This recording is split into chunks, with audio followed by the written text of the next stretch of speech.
বৃন্দাবনের মান সরোবর। এই মান সরোবরের জল শ্রীমতী রাধারানীর চোখের জল।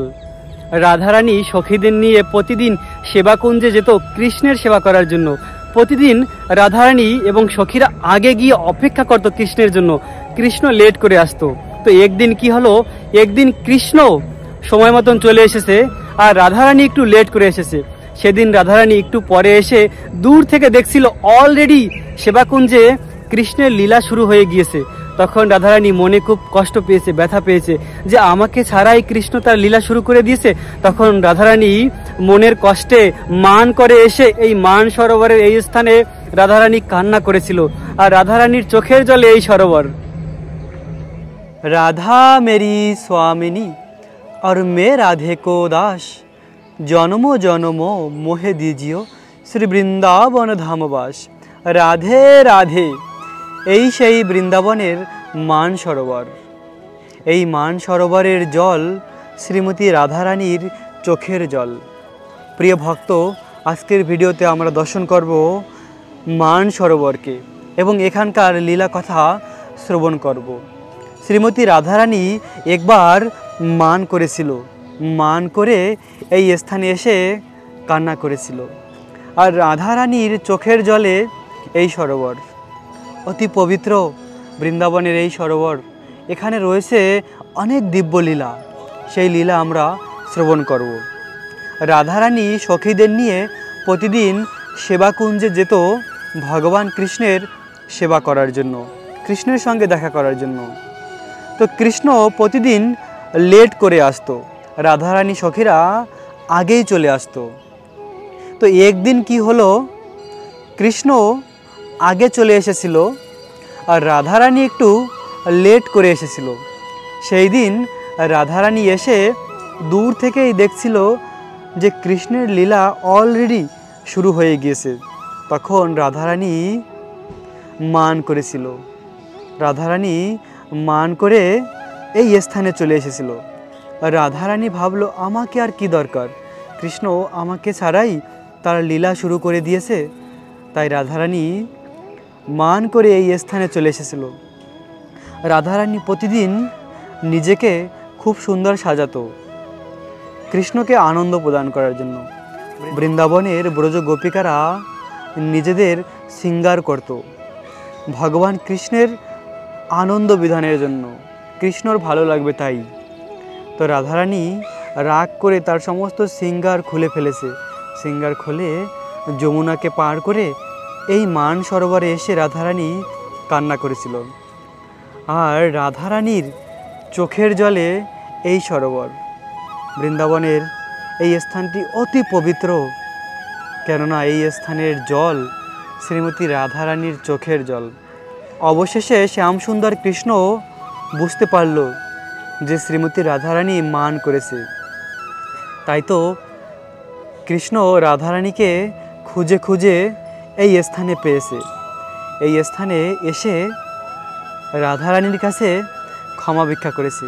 হে রাধে, তুমি আমাকে ক্ষমা করে দাও এবং তোমার মান পরিত্যাগ করো। মানকে পরিত্যাগ করে চলো সেবাকুঞ্জে, আমরা লীলা শুরু করব।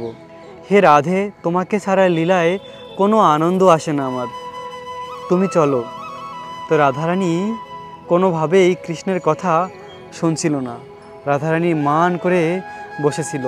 অবশেষে শ্যামসুন্দর কৃষ্ণ রাধারানীর চরণে তার সবথেকে মূল্যবান বাঁশি রেখে দিয়েছিল এবং ক্ষমা ভিক্ষা করেছিল, কিন্তু তাও রাধারানী মানছিল না।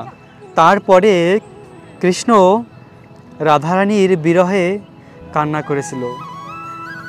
কৃষ্ণের চোখের জল রাধারানীর চরণে পড়েছিল। তখন রাধারানী তার মানকে পরিত্যাগ করেছিল। তো রাধা কৃষ্ণের এই লীলা অতি অন্তরঙ্গা লীলা।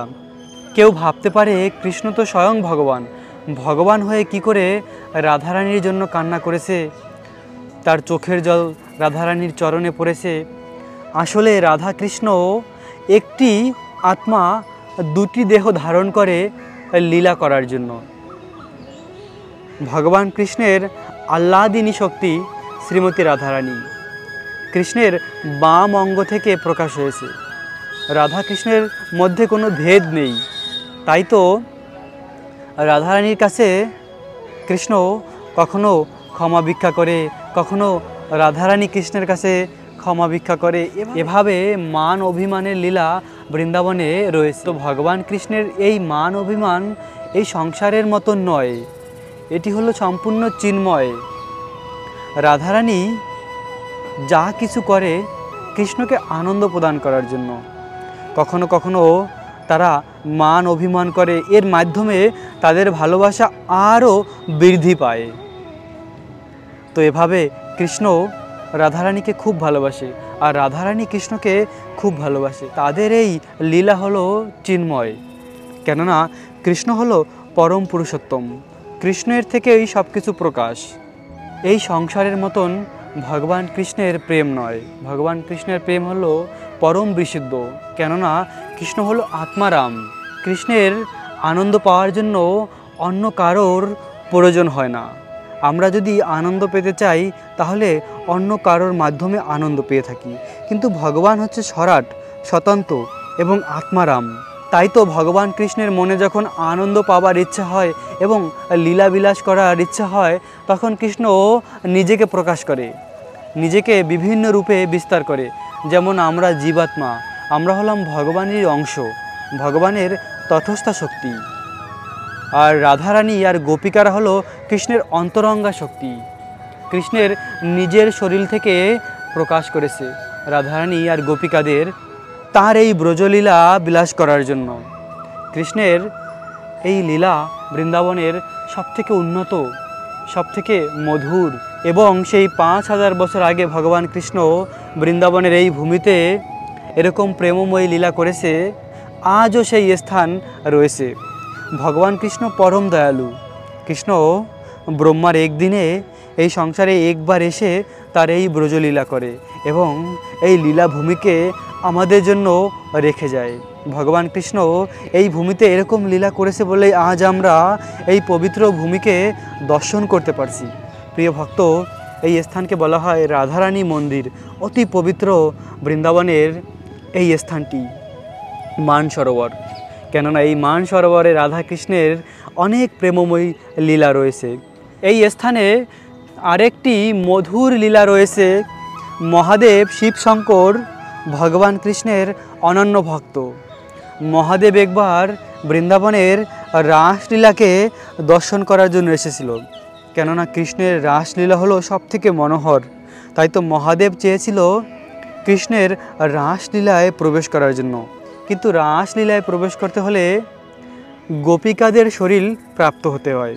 তাই তো মহাদেব যখন রাসলীলায় প্রবেশ করার জন্য এসেছিল, তিনি এই সরোবরে এসে স্নান করেছিল।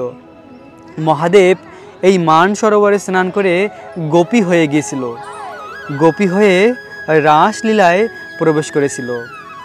এবং এখনও রয়েছে মহাদেবের একটি মন্দির বৃন্দাবনে, যে মন্দিরটির নাম হলো গোপেশ্বর মহাদেব।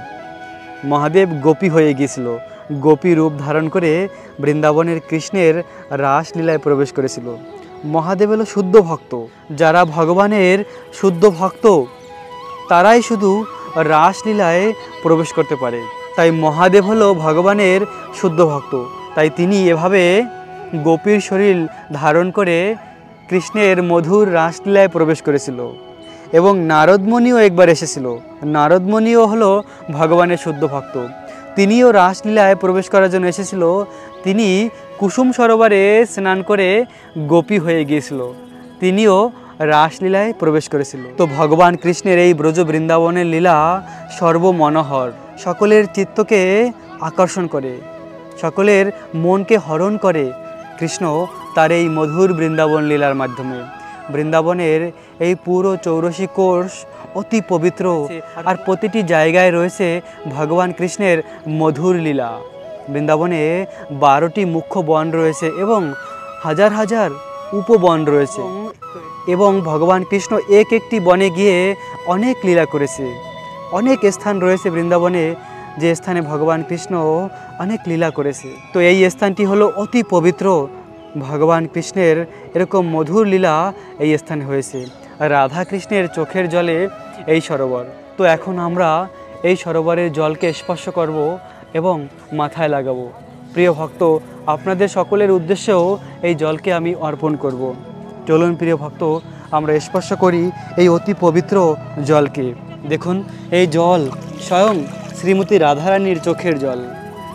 এই জলকে মাথায় লাগালাম এবং প্রিয় ভক্ত, আপনারা যারা এই ভিডিওটি দেখছেন, আপনাদের সকলের উদ্দেশ্যে এই জলকে অর্পণ করলাম।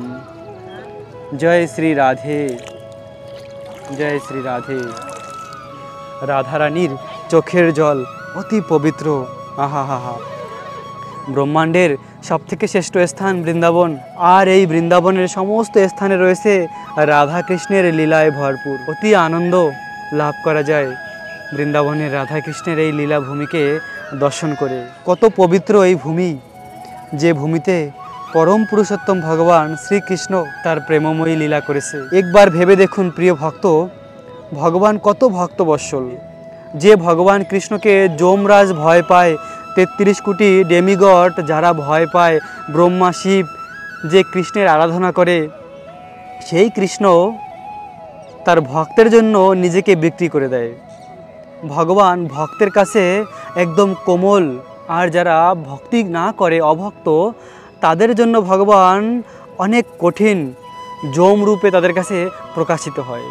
তাই তো ভগবান হলো সবথেকে দয়ালু। ভগবানকে ভক্তির মাধ্যমেই কৃষ্ণকে লাভ করা যায় এবং কৃষ্ণকে জয় করা যায়। তাই এই অতি পবিত্র লীলাভূমিকে দর্শন করলে আমাদের কৃষ্ণের প্রতি প্রেম ভালোবাসা হৃদয়ে জাগৃত হবে, কেননা এই ভূমি হলো ভগবান কৃষ্ণ থেকে অভিন্ন।